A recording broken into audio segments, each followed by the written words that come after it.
পৃথিবীতে যত দক্ষতা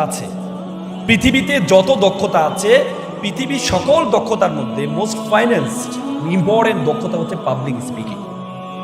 আপনি যদি ভালো কথা বলতে পারেন, আপনি যে পেশায় যাবেন ইউ উইল বি টপ, আপনি প্রথম হবেন। যে পেশায় যাবেন, একটা দোকানদার, আপনার মুদি দোকান সবচেয়ে বেশি চলবে। একটা মুদি দোকানের একটা লোক আছে খারুস, কেউ গেলে একজনকে মালামাল দিচ্ছে, আরেকজন এসে যদি বলে আমাকে একটু মালামাল দেন, উনি বলে ভাই দেখতে পাচ্ছেন একজনকে দিচ্ছি, এমন করেন কেন আপনারা? এখানে আসলে এমন করেন কেন? এই লোকটাকে আর যাবে তার কাছে? কিন্তু আপনি যদি গিয়ে তাকে বলেন যে ভাই একটু বসেন, ভাই আমি জানি আপনার কষ্ট হচ্ছে, আমি বলি শেষ করি, আপনি একটু বসবেন, আপনি এখানে আসবেন, ফ্যানের নিচে বসবেন। আপনার যদি তারাও থাকে, তারপরেও আপনি বাধ্য হবেন 5 মিনিট বসে থাকতে। এই জন্য আপনি যখন ভালো কথা বলতে পারবেন, ব্যবসায়ী হবেন, আপনি সেরা হবেন, শিক্ষক হবেন, আপনি সেরা হবেন। আপনার প্রত্যেকের সাথে আমি কয়েকটি পরামর্শ দিয়ে কথা শেষ করব। পাবলিক স্পিকিং এর জন্য সবচেয়ে গুরুত্বপূর্ণ হচ্ছে কনফিডেন্স, আত্মবিশ্বাস। সবচেয়ে গুরুত্বপূর্ণ হচ্ছে আত্মবিশ্বাস, মানে নিজের উপর চরম বিশ্বাস থাকতে হবে। আপনি যখন এখানে দাঁড়াবেন, আপনি যেখানে দাঁড়িয়ে যদি চিন্তা করেন, দেখেন আমরা প্রত্যেকে ঝগড়া পারি। বললেন না আমরা বোনরা মাত্র একজন আসছে, কিন্তু বোনরা হচ্ছে বলে যে ঝগড়া কাজের অঙ্গ, একসাথে গাথা, ঝগড়া না হলে সকল কাজ বৃথা, আমরা বলি না? কিন্তু বোনরা যখন এই বোনদেরকে ঝগড়া করে, সেম তাকে যদি বলি আপনি যে ঝগড়াটুকু করেছেন, এই ঝগড়াটুকু স্টেজে এসে করেন তো, তখন তিনি পারেন না পারার কারণ কি জানেন? কারণ তিনি যখন ঝগড়া করছিলেন, তখন তিনি যার সাথে ঝগড়া করছিলেন ওনার মাথার মধ্যে সেট হয়ে যাচ্ছে আমি ওনার চেয়ে বেশি জানি। কিন্তু এখানে যখন দাঁড়ায়, তখন চিন্তা করে ইস আমি বাংলা বলছি, বাংলা একজন শিক্ষক আছে, তিনি যদি আমার ভুল ধরে, রাকিব ভাই আছে, রাকিব ভাই যদি আমার ভুল ধরে। এখানে দাঁড়িয়ে যদি চিন্তা করে ইস আমি ইংরেজিতে কথা বলছি, এখানে আহমেদ স্যার আছে, উনি যদি আমার ভুল ধরে। আপনি এখানে দাঁড়িয়ে যদি আপনি আরবি কথা বলার সময় আপনি ভাবেন এখানে রিপন ভাই আছে, উনি যদি আমার ভুল ধরে, বিশ্বাস করেন আপনি এখানে কথা বলতে পারবেন। এখানে এই জন্য আপনি যখন স্টেজে দাঁড়াবেন, তখন আপনাকে মনে করতে হবে এখানে যারা আছে সব গরু আর আমি হচ্ছে গুরু, তাহলে আপনি দাঁড়িয়ে কথা বলতে পারবেন। আপনাকে মনে করতে হবে এখানে যারা আছে সব ছাগল আর আমি হচ্ছে রাম ছাগল, সবচেয়ে বড় ছাগল, তাহলে আপনি এখানে দাঁড়িয়ে কথা বলতে পারবেন। এজন্য প্রথম যেটি লাগবে সেটি হচ্ছে কি? আত্মবিশ্বাস। দ্বিতীয় হচ্ছে আপনার যেটি লাগবে logical, have to be logical, information. You have to gather the information, তথ্যবিহীন আপনি এখানে দাঁড়িয়ে কথা বলতে পারবেন। আপনি যখন পাবলিক স্পিকার হবেন, আপনি তখন ঢালাওভাবে তথ্য দিলে হবে না। আপনাকে যদি বলে ঢাকা শহরের মূল সমস্যা কি, আপনি যদি ঢাকা শহরের মূল সমস্যা জ্যামের মূল কারণ কি, আপনি এখানে দাঁড়িয়ে যদি বলেন জ্যামের মূল কারণ হচ্ছে যত্র পার্কিং, তাহলে হবে না। আপনি এখানে দাঁড়িয়ে বলতে হবে, ইনফরমেশন দিতে হবে, যা আপনি জানেন একটা শহরের আদর্শ শহর হওয়ার জন্য রাস্তা পথ হচ্ছে 25%, কিন্তু আমাদের শহরে তার আয়তনের মাত্র 7% রাস্তা আছে। যতক্ষণ পর্যন্ত 25% না হবে, ততক্ষণ পর্যন্ত ঢাকা শহরে জ্যাম যাবে না। এটি হচ্ছে পাবলিক স্পিকার। আপনাকে তথ্য দিতে হবে। আপনাকে বলতে Jack of trade master of নান। আপনি কোনো কিছুর মাস্টার হবেন না, কিন্তু প্রত্যেকটা বিষয় আপনাকে জানতে হবে। এখানে দাঁড়িয়ে যদি বলেন আপনি আমাকে কি বলছেন, আমি তো আর্টসের স্টুডেন্ট, আপনি আমাকে গ্রিন হাউস ইফেক্ট সম্বন্ধে কেন প্রশ্ন করছেন, তাহলে হবে না। পাবলিক স্পিকার আপনাকে সব জানতে সঞ্চয় হতে হবে, আপনি তথ্য। তৃতীয় যেটি লাগবে logical, have to be logical. আপনাকে লজিক্যাল হইতে হবে, যুক্তিবাদী, যুক্তির মধ্যে শুদ্ধতম প্রকাশ থাকতে হবে আপনাকে। একবার একটা ইসলামী স্কলারকে প্রশ্ন করা হয়েছিল, আচ্ছা আপনারা বলেন তো ইসলাম, আপনারা তো বলেন যে ইসলাম ধর্ম একটা ইউনিভার্সাল রিলিজিয়ন। ইসলাম ধর্ম যদি ইউনিভার্সাল রিলিজিয়ন হয়, তাহলে আপনারা মক্কা শহরে হিন্দুদেরকে ঢুকতে দেন না কেন? Is it a violation of universality?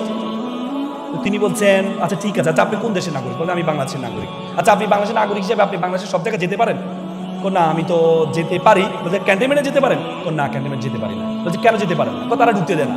তাহলে আপনি তাদের বিরুদ্ধে মামলা করেন, you can sue against him, যে আপনাকে কেন ঢুকতে দেয় না? কারণ you are citizen of Bangladesh, you have right to enter and exit every place of Bangladesh. তাহলে আপনি কেন ঢুকতে দেয়? তারা আপনাকে ঢুকতে দিচ্ছে না।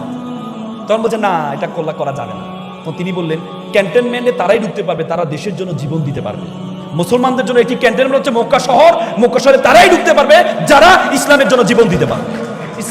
এটা প্রিন্সিপাল অফ লজিক, এটা ইথিক্স অফ লজিক। একটা নাস্তিক প্রশ্ন করেছে, আচ্ছা আপনি আমাকে দুটি প্রশ্ন উত্তর দিতে বললে আমি আপনার ইসলাম মেনে নিব। আমি যেটা দেখি না সেটা বিশ্বাস করি না, আমাকে দেখাইতে হবে, তাহলে আমি বিশ্বাস করবো, আল্লাহকে বিশ্বাস করবো। দ্বিতীয় হচ্ছে আপনারা বলেন শয়তান আগুনের তৈরি, তো শয়তানকে নাকি জাহান্নামে আগুনে জ্বালাবেন, তো আগুনের তৈরি শয়তানকে আগুনে জ্বালাবে তো সে তো শক্তিশালী হবে, তাকে কেন আপনারা আবার আগুনে জ্বালাবেন? তখন তিনি কি করলেন? তাকে ইট দিয়ে একটা বাড়ি দিলেন। এই তো নিচে দেখলেন, এই তো আপনাদের মুসলমানদের সমস্যা, আপনারা না পারলে হয়তো ইট দিয়ে বাড়ি দেন, আর না হলে বোমা মারেন। বলছে আপনি ব্যথা পেয়েছেন? অবশ্যই ব্যথা পেয়েছেন। কোথায় পেয়েছেন? এখানে পেয়েছি। দেখান তো ব্যথাটা। ব্যথাকে দেখানো যায়? ব্যথা তো অনুভব করা যায়। তো তিনি বলেন একটু আগে আপনি বললেন যেটা দেখেন না সেটা বিশ্বাস করেন না, আপনি এটা কিভাবে করলেন? বলছে আপনি আসলে ব্যথা পেয়েছেন? অবশ্যই ব্যথা পেয়েছি। বা ইটটা কিসের তৈরি? মাটির তৈরি। বা আপনি কিসের তৈরি? মাটির তৈরি। আরে ভাই মাটিকে মারলাম, মাটি তো শক্তিশালী হওয়ার কথা, আপনি ব্যথা পাবেন কেন? আপনি ব্যথা পাবেন কেন? It's logic, it's the principal of logic, it's ethics of logic. আপনি লজিক্যাল হতে হবে। চতুর্থ যে ইম্পর্টেন্ট সেটি হচ্ছে আপনাকে আই কন্ট্যাক্ট থাকতে হবে। Is very important eye contact. এখানে যখন দাঁড়াবেন, আপনি যদি উপরের দিকে তাকিয়ে কথা বলেন, একবার মনে আছে নটরডেমে একটা জাজমেন্ট করছিলাম, একটা ছেলে উপরের দিকে তাকিয়ে এমনভাবে বক্তব্য দিল, আমরা সকলে তাকে মার্কস বেশি দিলাম। আমরা বাজি প্রতিবন্ধী ছেলে এত সুন্দর করে বক্তব্য দিল। এরপরে বিপরীত পক্ষে এসে আপনারা কিভাবে তাকে এই দিলেন, তার তো আই কন্ট্যাক্ট ছিল না। তারপরে সে তো প্রতিবন্ধী একটা ছেলে, এত ভালো বক্তব্য দিয়েছে। বলছে না, সে তো প্রতিবন্ধী না। পরে আমরা জানতাম সে প্রতিবন্ধী ছিল না। Icon is very important. আমাদের মনে আছে আমরা একবার সূর্যসেন হল ভার্সেস, আমি ঢাকা বিশ্ববিদ্যালয়ের ছাত্র ছিলাম, সূর্যসেন হল ভার্সেস রোকেয়া হলে একটা ডিবেট ছিল, একটা ডিবেট ছিল রোকেয়া হলে। মেয়েদের হলে ছেলেরা যেতে পারে, ছেলেদের হলে মেয়েরা যেতে পারে। তা আমরা ডিবেটাররা যেতে পারতাম সেখানে, মেয়েরা সকল দর্শক, ছেলেরা মেয়েরা বিতর্ক করবে। তা আমার সাথে আমার একটা বন্ধু, সে মাঝা থেকে পড়াশোনা করে আসছে, সেও পাঞ্জাবি পরে গিয়েছে। হুজুর যখন বিতর্ক করতে দাঁড়াইলো, বিপরীত পক্ষ থেকে একজনে তাকে চোখ মেরে দিয়েছে। চোখ মারা দিয়েছে, সে এমন জ্বালাময়ী ভাষণ দিল, সবাই তো অবাক, কিরে আমরা তো অবাক, এত ভালো ভাষণ সে কিভাবে দিল। একটু পরে ওই মেয়েটা যখন বিতর্ক করতে দাঁড়াইলো, আমার বন্ধু তার চোখ মেরে দিচ্ছে।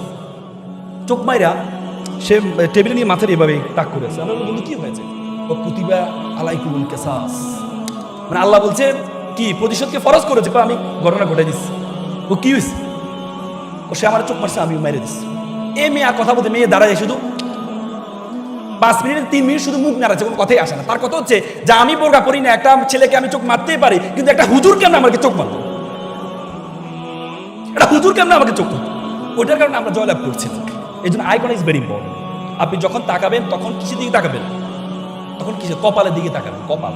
কারণ আপনি যখন চোখের দিকে তাকাবেন, ইনিশিয়াল বিতর্কিক হলে, ইনিশিয়াল পাবলিক স্পিকার হলে, কেউ যদি এভাবে করে কি বলে, তখন কিন্তু আপনার কনফিডেন্স লেভেল লো হয়ে যাবে। এই জন্য আপনি তাকাবেন কোথায়? কপাল। কপাল না কপাল। কপাল কোনটা বলেন তো? কপাল গাল। কবি একবার লিখছেন না, কপাল খানি ভিজে গেল 2 নয়নের জলে। মানে লেখার কথা ছিল কপাল খানি ভিজে গেল 2 নয়নের জলে। লিখি বলছে কপাল খানি ভিজে গেল 2 নয়নের জলে। কবি মানুষ একবার লিখলে তা কাটতে পারে না, তখন সে পা দুখানি বাঁধা ছিল গাছের ঢালে।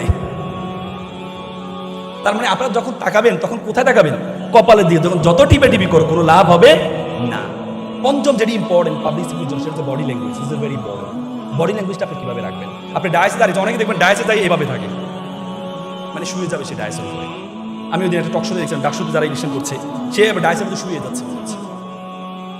তার মানে আপনারা যখন ডায়াসে দাঁড়াবেন তখন হাতটা কোথায় রাখবেন? আবার অনেকে দেখবেন যখন ডায়াস থাকে না, হাতটা নিয়ে বিপদে পড়ছে, হাতটা কোথায় রাখবে? ইস, আল্লাহ যদি হাতের মধ্যে স্ক্রু সিস্টেম করে দিত, তার হাতটা গুলে পকেটের মধ্যে রেখে দিতেন।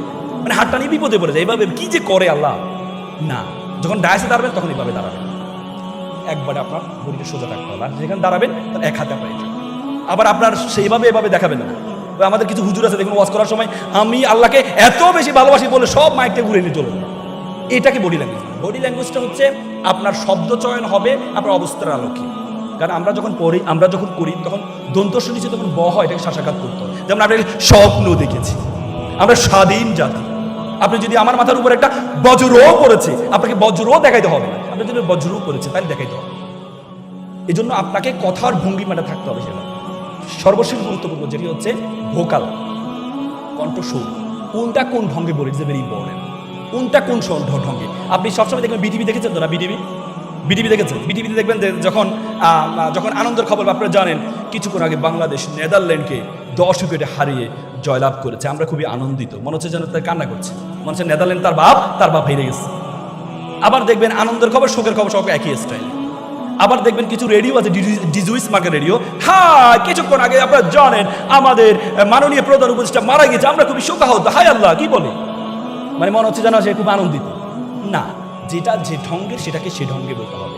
আপনি যখন বলবীর বলবেন, বলবীরের ঢঙ্গে বলতে হবে। যদি বলবীরের ক্ষেত্রে যদি আপনি বলেন বলবীর বলবীর তো বল শিরোনিহারি আমারই নত শিরোই শিকড়ি মারব, মনে হচ্ছে যেন বিদ্রোহী কবিতাটাকে আপনি শেষ করে দিলেন। আবার নিজ স্বপ্ন আজি এ প্রভাতে রবির কর, কেমনই পুষিল প্রাণের পর, কেমনই পুষিল প্রাণের আর প্রভাত পাখির গান। না রে ভাই, আপনার কি বলবীর, বল উন্নত মানুষের শিরোনিহারি আমারই নত শিরোই শিকড় কি বলে রে? বলবীর আমি চির উন্নত মানুষের, আমি চির দুর্বার দুর্বিনীত নৃশংস, আমি সাইক্লোন, আমি ধ্বংস। বলবীর। আবার আপনি যদি নিজ স্বপ্ন বলুন আজি এ প্রভাতে রবির কর, কেমনই পুষিল প্রাণের পর, কেমনই পুষিল প্রাণের আধারে প্রভাত পাখির গান। না জানি কেন রে এতদিন পরে জাগিয়া উঠেছে প্রাণ, ওরে জাগিয়া উঠেছে প্রাণ, ওরে প্রাণের বাসনা প্রাণের আবেগ লুদিয়া রাখিতে নারী। এটি হচ্ছে নিজ সংসার। আমি আমি আর কথা বাড়াবো না। সর্বশেষ আমি আপনাদেরকে 5টা কি পয়েন্ট বলবো যে মানুষের সাথে যখন প্রথম আপনার দেখা হবে, আপনি তাকে কিভাবে কনভিন্স করবেন। আমরা দেখেছি, আমরা যেখানে যাই হুট করে আমাদের সাথে কেউ যখন পরিচিত হতে আসে, সে এমনভাবে আমাকে অ্যাপ্রোচ দেখা, আমি ইচ্ছে করে তার সাথে দ্বিতীয় কথা বলার জন্য। আপনি যখন প্রথমে কারোর সাথে পরিচয় হতে যাবেন, তখন সুন্দর করে তাকে একটা কি বলবেন, একটা হাসি দিবেন। ভাইয়া ভাইয়া আমি মামুন ভাইয়া, একটা হাসি দিবেন। হাসি কিন্তু একটা সুন্নত, জানেন তো আপনারা? হাসি সুন্নত জানেন তো?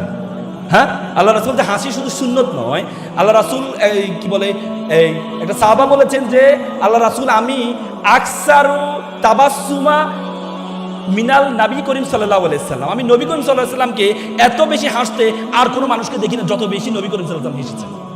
তার মানে হাসি একটা সুন্নত। এবং আল্লাহ রাসূল বলেছে এটা সাদাকা। আল্লাহ রাসূল বলেছে তাবাসসুমা ওয়াজহে, যদি তোমার কাউকে দেখো আখিকা লাকা, তোমার কোনো ভাইকে তোমার তার চেহারা দেখো সাদাকা, তাহলে হাসি দাও, সেটা হবে তোমার জন্য সাদাকা। সাদাকা মানে কি? দান করা, নিঃস্বার্থ দান করা। তার মানে আপনি যখন কারোর হাসি দিবেন, এটা নিঃস্বার্থ দান হবে।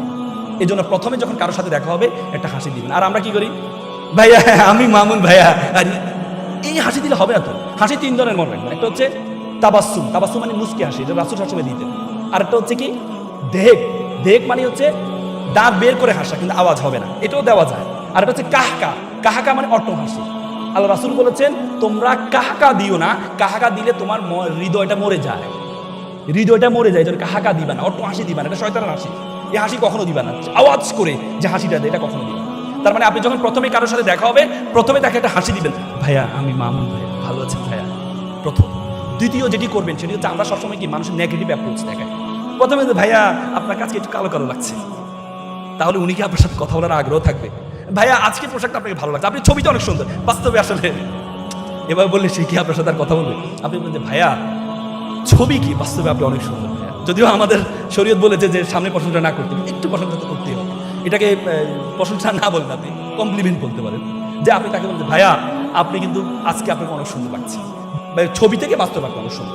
এটি যখন বলবেন তখন সে আপনার প্রতি একটা আগ্রহ তৈরি হবে।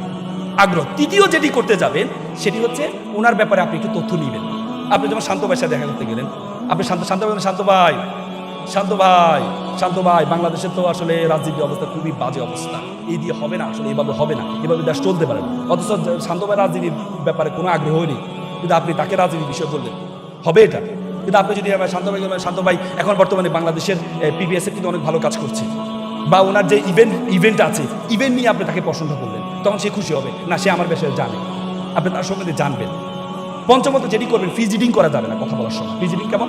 আমরা একটা মুদ্রা দোষ আছে, আমরা এই যেমন কথা বলার সময় চুলকাই, আবার পিঠে চুলকাই, হ্যাঁ, আবার ভাইয়া না, এই ফিজিটিং করা যাবে না।